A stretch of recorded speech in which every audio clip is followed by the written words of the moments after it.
Maranatha, the Daily Devotional.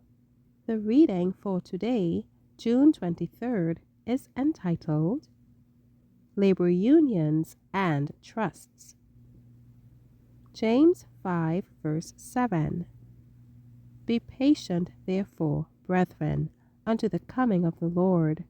Behold, the husbandman waiteth for the precious fruit of the earth, and hath long patience for it, until he receive the early and latter rain. The trade unions will be one of the agencies that will bring upon this earth a time of trouble such as has not been since the world began. In all our great cities there will be a binding up in bundles by the confederacies and unions formed. Men will rule other men and demand much of them. The lives of those who refuse to unite with these unions will be in peril.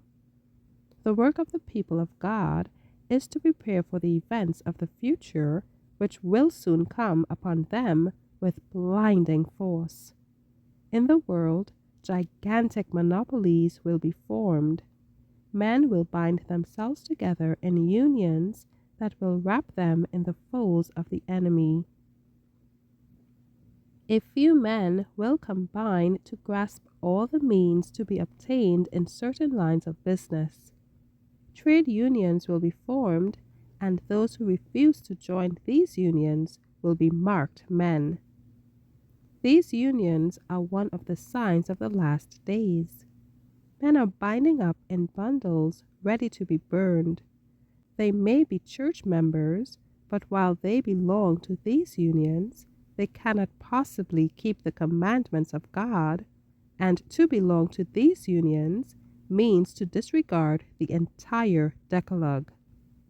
Thou shalt love the Lord thy God with all thy heart, and with all thy soul, and with all thy strength, and with all thy mind, and thy neighbor as thyself. How can men obey these words and form combinations that rob the poorer classes of the advantages which justly belong to them, preventing them from buying or selling except under certain conditions? Those who claim to be the children of God are in no case to bind up with the labor unions that are formed or that shall be formed. This the Lord forbids.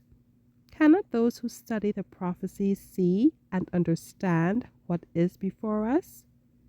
Important issues must soon be met, and we wish to be hid in the cleft of the rock, that we may see Jesus and be quickened by his Holy Spirit.